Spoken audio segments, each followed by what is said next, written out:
இயேசுவில் எனக்கு மிகவும் பிரியமான சகோதர சகோதரிகளே, உங்கள் அனைவருக்கும் இறைமகன் இயேசுடைய அன்பும் அருளும் ஆசிரும் நிறைவாக கிடைப்பதாக. இன்று தவக்காலம் 7வது நாளில் நாம் அடியெடுத்து வைத்திருக்கின்றோம். இறைவன் நமக்கு செய்த ஒவ்வொரு நன்மைகளுக்கு நன்றி கூறுவோம். தொடர்ந்து ஜெபிப்போம். இறைவன் நம்மை நிறைவாக ஆசீர்வதிப்பாராக. இன்றைய இறை வார்த்தையும் எங்களுடைய சபையின் பாதுகாவலரான புனித பிரான்சிஸ்கு சலேசியாரும் நம்மை தொடர்ந்து இந்த ஆன்மீக பயணத்தில் வழிநடத்தி செல்கின்றார்கள். அதற்காக நன்றி கூறுவோம். இன்றைய முதல் வாசகத்தை எடுத்து பார்த்தோம் என்றால், இறைவாக்கினர் எசையா நமக்கு எடுத்து உரைக்கின்றார். ஆண்டவராய கடவுள் இறைவாக்கினர் எசையா வழியா நமக்கு இன்றைய நாளில் எடுத்துரைப்பது தான். என்ன சொல்றாரா? அந்த வானத்திலிருந்து பெய்கின்ற மழையும் பனியும் இந்த நிலத்தை நலைத்து பயன் கொடுக்காமல் திரும்பி செல்வதில்லை. அதாவது இந்த மழையும் பனியும் நிலத்தை நலைத்து விதைப்பவனுக்கு விதையையும் உண்பவனுக்கு உணவையும் கொடுக்காமல் அது திரும்பி செல்வதில்லை.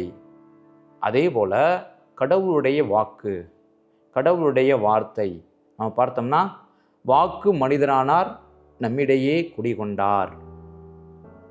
இந்த நாளில் அவர் இன்னைக்கு இந்த முதல் வாசகத்தில் என்ன சொல்றாருன்னா, என்னுடைய வாக்கு இந்த மண்ணகத்திற்கு வந்து மண்ணகத்தில் அந்த திட்டத்தை நிறைவேற்றாமல் பயன் கொடுக்காமல் வெற்றி பெறாமல் வெறுமையாக செல்லாது, வெறுமையாக என்னிடம் திரும்பி வராது. அதாவது இறைமகன் இயேசுவை குறிப்பிட்டு சொல்றார்.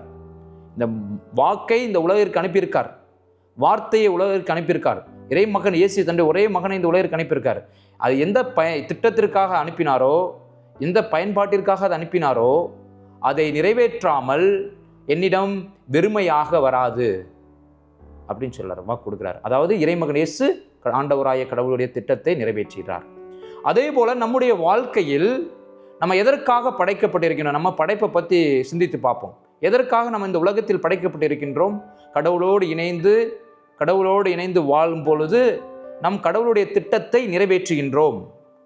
நம்ம அவருடைய திட்டத்தை நிறைவேற்றும் பொழுது கடவுளிலிருந்து நமக்கு ஆசீர்வாதமும் அருளும் நிறைவாக கிடைக்கும் என்பதை இன்றைய முதல் வாசகம் நமக்கு எடுத்துரைக்கின்றது. அதாவது நம்ம எந்த திட்டத்திற்காக எதற்காக நம்ம படைக்கப்பட்டிருக்கின்றோம் அதை நாம் புரிய வேண்டும். இன்றைய நாளில் அதை புரியும் பொழுது நம்முடைய வாழ்க்கையை நாம் அதற்கேற்றது போல் அமைத்துக் கொள்வோம், அதற்கேற்றது போல் நாம் வாழ்வோம்.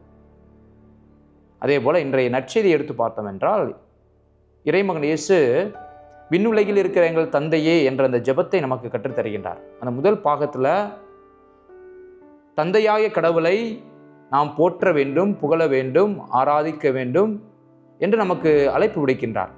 இரண்டாவது பகுதியில் நம்ம என்னெல்லாம் தேவையோ அதை நம்ம விண்ணக தந்தையிடம் கேட்கணும் அப்படின்னு சொல்றாரு. அதை நாம் கொள்கின்றோம் அப்படின்னு சொல்றாரு. ஆனால் நம்ம என்ன செய்கிறோம்? இந்த முதல் பாகத்தை எப்போவுமே நம்ம பெருசாக கருதுறது கிடையாது. இரண்டாவது பாகம் என்ன தேவையோ நம்முடைய தேவைகளை மட்டும்தான் எப்போவுமே கடவுள்கிட்ட கேட்குறோம் ஒழிய, கடவுள் கொடுத்த அந்த தேவையை நிறைவேற்றிய கடவுளுக்கு நன்றி சொல்ல, போற்றி புகழ, ஆராதிக்க மறந்து விடுகின்றோம். அதான் இன்னைக்கு சுருக்கமாக இறைமகனே சொல்றாரு. நமக்கு விண்ணக தந்தையை நாம் போற்றி புகழ வேண்டும், அதே நேரத்தில் அவற்றிலிருந்து பெற்றுக்கொள்ள வேண்டும், அதே நேரத்தில் பெற்றுக்கொண்டதற்காக நம்ம நன்றி சொல்ல வேண்டும் அப்படின்னு சொல்றாரு. நிறைய நேரத்தில் நம்ம இதை மறந்துடுறோம். இன்னைக்கு நற்செய்தி வாசகம் நமக்கு அதை தான் எடுத்துரைக்கின்றது. ஜெபத்தின் வழியாக நன்றி சொல்ல கற்றுக்கொள்ள வேண்டும். இறைமகன் இயேசுவை நம் முழு மனதோடு நாம் நன்றி சொல்ல கற்றுக்கொள்ள வேண்டும் என்று இன்றைய நாளில் நமக்கு இந்த நற்செய்தி அழைப்பு விடுக்கின்றது.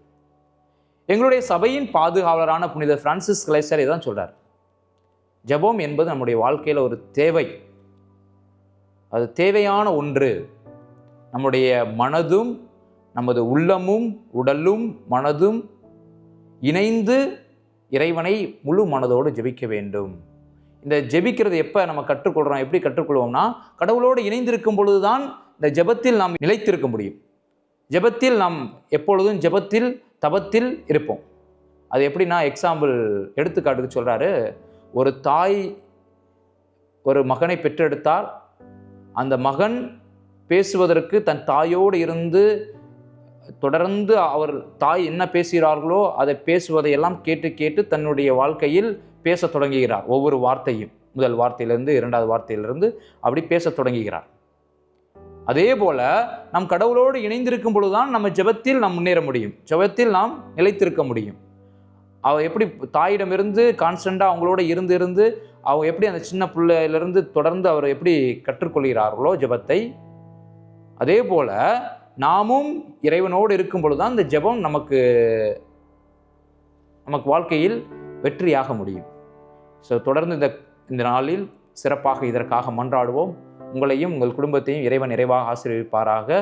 இறைவன் என்றென்றும் வாழ்த்தப்படுவாராக. ஆமீன்.